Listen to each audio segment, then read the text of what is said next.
In a world where we're spoon-fed prequels, sequels, and adaptations, it was extremely satisfying to watch The Creator, directed by Gareth Edwards. The film not only delivers on everything you would want to see, it also manages to deal with the topic of AI intelligently and provides a new perspective on it that does not follow the same formula Hollywood have been recycling for decades now, which is AI is bad, AI hates humans. But instead, it delves deeper and shows a different side to this discussion, with the film showing that AI is not inherently evil, it is only such if we make it to be, and it is important to make an informed decision on the topic rather than being blindsided by fear, which plays a part in driving the story forward. What is great about Gareth Edwards' take on AI in this movie is it feels disconnected from Hollywood's fear-mongering, which has been an influencing factor in its portrayal over the many years, evidenced by one of the talking points of the writer's strike, allowing for it to be properly understood. When films feature a child actor in a main role, it often brings the film down,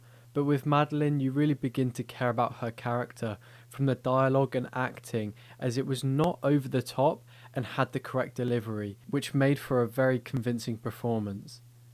It even had me emotional by the end. The director and editor did a great job at making sure that it all flowed correctly, as awkward pauses are equally as disruptive to an experience, especially with child actors. This, married with the incredible VFX, really added to the immersion of the film. The thing that I really noticed that set this film apart is the choice of location, for the movie chooses to set most of the film in Asia, allowing for a wider variety of locations, from a beachfront to mountainous ranges and anywhere between. These locations were then given their own personalities with various different types of buildings, which borrowed from real life and felt a lot more like Star Wars than Star Trek, as it feels like it's actually lived in. The movie does a perfect job at delivering great action scenes that don't just look amazing but have great story development implemented within them, using it to help reinforce the ideas of the movie. The story also does not waste time with having characters standing doing nothing like Star Wars, and instead moved it at a steady pace and making sure not to rush important information but also not overloading it. The film also chooses to show America as the main villain, with its knee-jerk reaction to go to war very soon after the attack in the film, which is very reflective of how America is perceived today, with its reactionary military actions in real life, and a film that is not afraid in creating conversations